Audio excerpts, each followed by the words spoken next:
नमस्कार, सत्यहिंदी.com पर आपका स्वागत।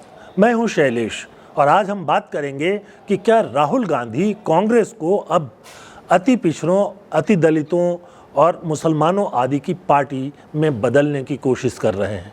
हाल के कुछ फैसलों पर अगर गौर किया जाए तो ये लग रहा है कि निश्चित तौर पे कांग्रेस का झुकाव जो है वो अति पिछड़ों, दलितों और मुसलमानों की तरफ बढ़ता जा रहा है। और एक बात और है कि क्या राहुल गांधी ने महसूस कर लिया है कि अति दलित, अति पिछड़े और जो मुस्लिम समुदाय है वो एक राष्ट्रीय स्तर पर अपनी पहचान, एक राजनीतिक पहचान ढूंढने की कोशिश में लगा है, क्योंकि राज्यों में कुछ क्षेत्रीय पार्टियां उनका नेतृत्व कर रही हैं, लेकिन राष्ट्रीय स्तर पर उनकी आवाज़ बुलंद करने वाली कोई पार्टी अभी नहीं है। कांग्रेस को अगर ले ले तो ऐसा लगता है कि कांग्रेस अब किसी न किसी स्थिति में उस पर जो एक छाप लगी थी कि वो ब्राह्मणों और सवर्णों की पार्टी है, उससे बाहर होना चाहती है।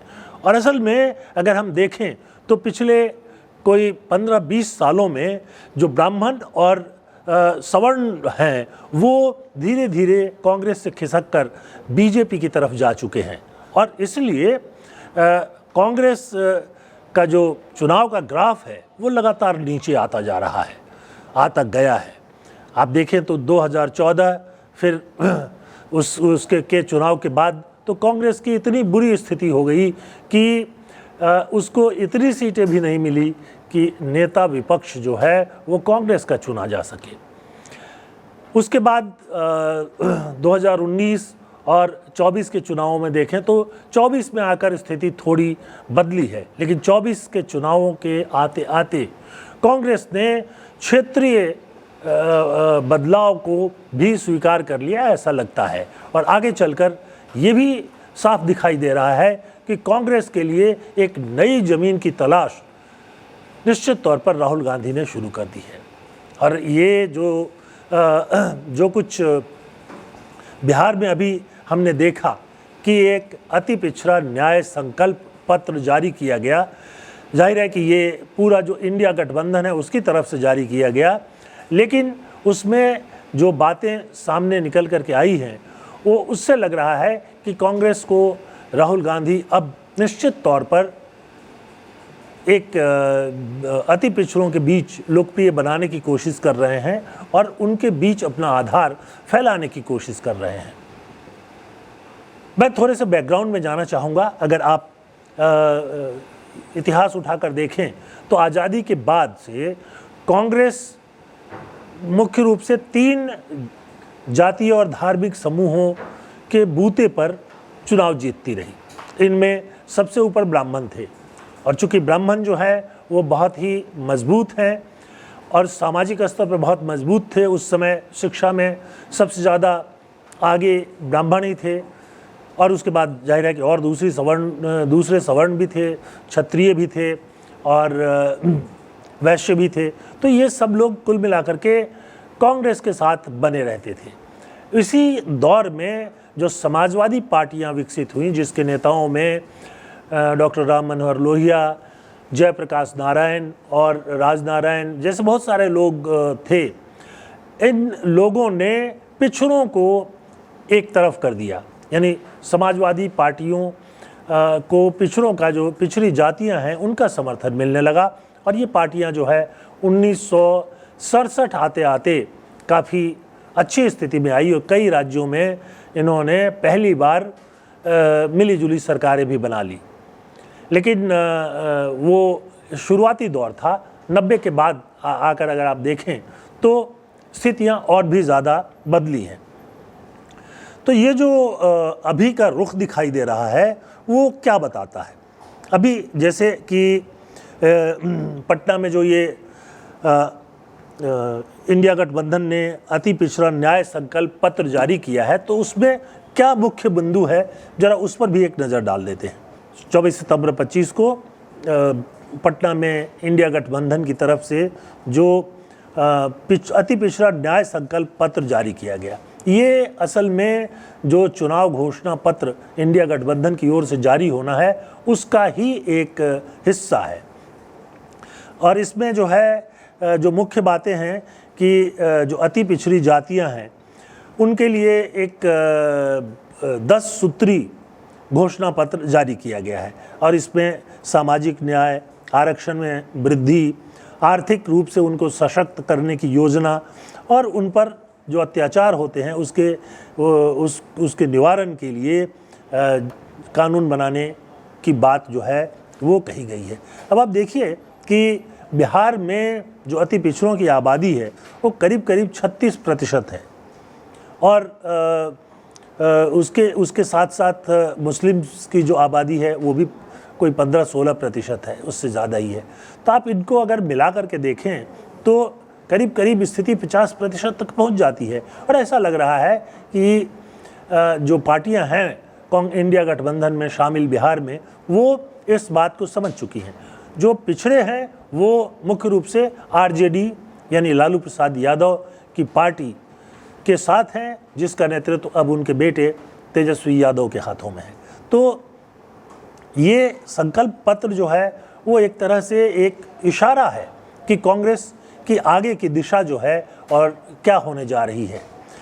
अब इसमें जो कुछ कहा गया है कि जो ईबीसी जिसको कहते हैं, जिनको अति पिछड़ा कहते हैं, उनके लिए जो है जैसे एससी एसटी के लिए यानी दलितों के लिए और आदिवासियों के लिए उनकी सुरक्षा के लिए कानून मौजूद है, उस तरह की कानून जो है ये बनाएंगे और एक तरह से उस पर कांग्रेस जो है वो पूरी तरह से मुहर लगाती है। जिस प्रेस कॉन्फ्रेंस में इस न्याय पत्र को जारी किया गया उसमें खुद राहुल गांधी और कांग्रेस के अध्यक्ष खड़गे मौजूद थे, जाहिर है तेजस्वी यादव भी थे और वहाँ की जो एक वीआईपी पार्टी है उसके नेता भी जो हैं वो मौजूद थे।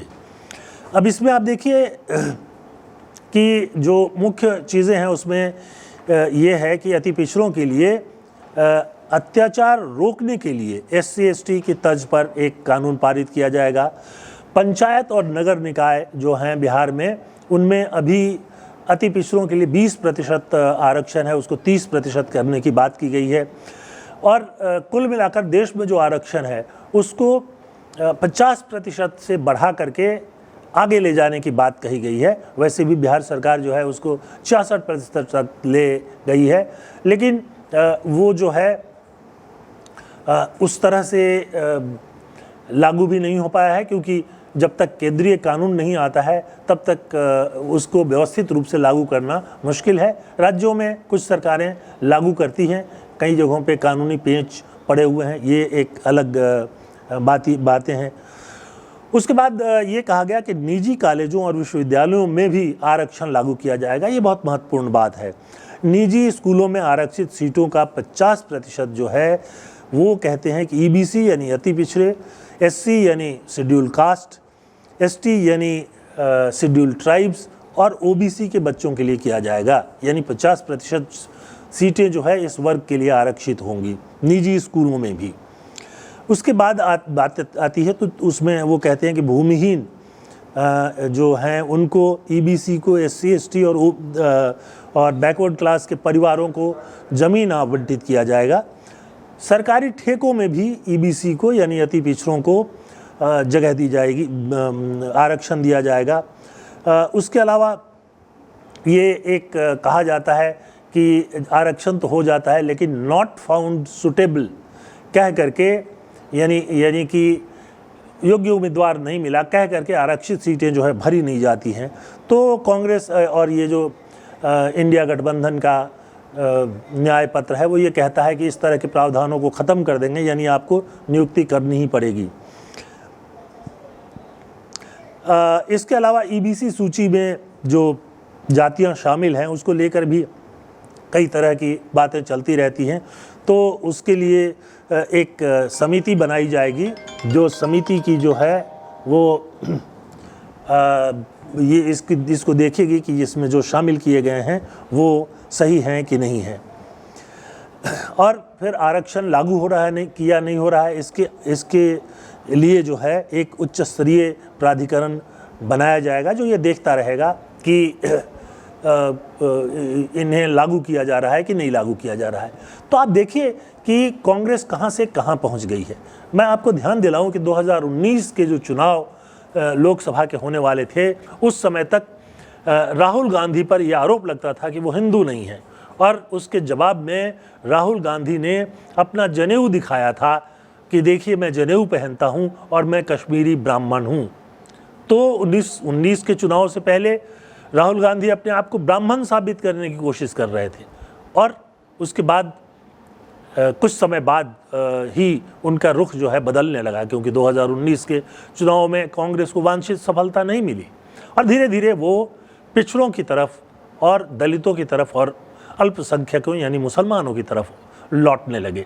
तो आप ये पाएंगे कि 2024 के चुनाव के पहले से ही राहुल गांधी ने जो पिछड़ी जातियां हैं, जातिगत जनगणना की मांग शुरू कर दी। अब वैसे तो केंद्र की सरकार घोषणा कर चुकी है कि जातीय जनगणना जो है वो कराई जाएगी। बीजेपी इसका फ़ायदा उठाना चाहती है, क्योंकि देश भर में एक माहौल तो बन गया है, क्योंकि जो ये पिछड़े, अति पिछड़े और दलित हैं वो ये चाहते हैं कि जातीय जनगणना कराई जाए। कांग्रेस उसको बहुत तेज़ी से आगे ले जाने की कोशिश कर रही है, राहुल गांधी भी इसमें आगे हैं। तो एक तो शुरुआत उन्होंने ये की, तो एक शिफ्ट, बहुत बड़ा शिफ्ट दिखाई देता है कि कांग्रेस का जो है उसका झुकाव जो है वो सवर्णों की तरफ से हट करके और जो ये अति पिछड़े, अति दलित और अल्पसंख्यक जातियां हैं उनकी तरफ बढ़ रहा है। कांग्रेस का जो ब्राह्मण नेतृत्व था, जो कि लंबे समय तक शासन में रहा, वो अब किसी न किसी तरह से अपने आप को बदलने के लिए तैयार दिखाई दे रहा है। इसका एक बड़ा कारण तो ये है कि सवर्ण जो है वो लगभग पूरी तरह से बीजेपी की तरफ जा चुके हैं। जो बाकी थोड़े बहुत बचे हुए हैं वो भी चाहते हैं कि जो पिछड़ी जातियां हैं और जो दलित हैं, जो आदिवासी हैं और जो अल्पसंख्यक हैं, उसके साथ कांग्रेस का जुड़ाव जो है वो बढ़े, ताकि उनकी चुनावी सफलता जो है वो उसकी स्थिति जो है मजबूत हो।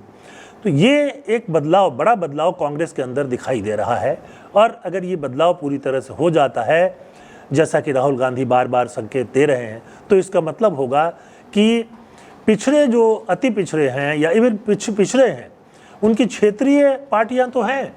समाजवादी पार्टी है जो मुख्य तौर पर यादवों की पार्टी मानी जाती है उत्तर प्रदेश में, आरजेडी को यादवों की पार्टी मानते हैं। उसी तरह से डीएमके जैसी पार्टी तमिलनाडु में है, और भी छोटी छोटी पार्टियां हैं जो क्षेत्रीय स्तर पर पिछड़ों, अति पिछड़ों और दलितों का भी नेतृत्व करती हैं, लेकिन राष्ट्रीय स्तर पर उनकी कोई पार्टी नहीं है। उसी तरह से जो दलित हैं उनका भी एक वर्ग, खासतौर पे महादलित हैं, वो ये महसूस करते हैं कि वो उपेक्षित हैं।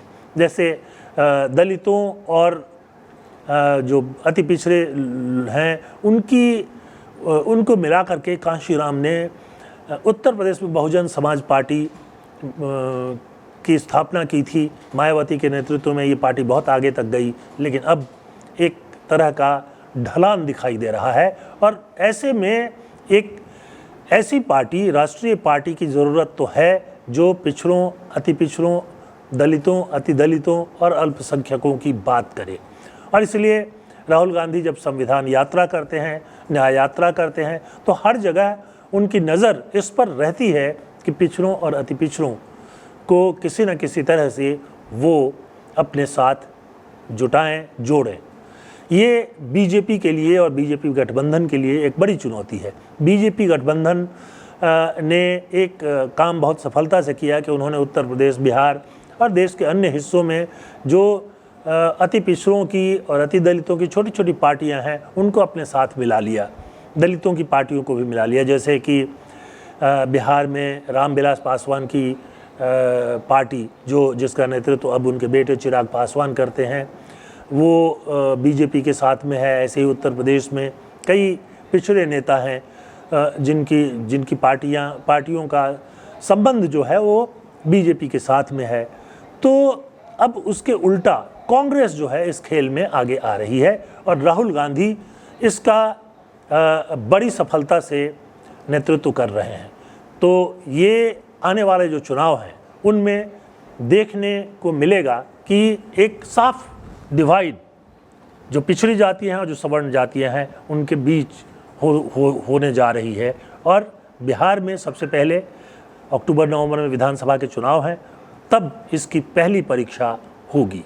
तो आज इस मुद्दे पर इतनी ही बात, लेकिन चलते चलते मैं आपको याद दिला दूं कि सत्य हिंदी का ऐप अगर आपने अभी तक डाउनलोड नहीं किया है तो डाउनलोड कर लीजिए।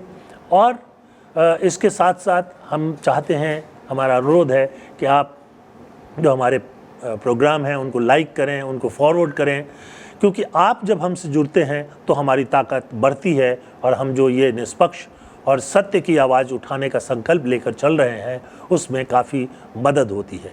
तो आज के लिए बस इतना ही। बहुत बहुत धन्यवाद। नमस्कार।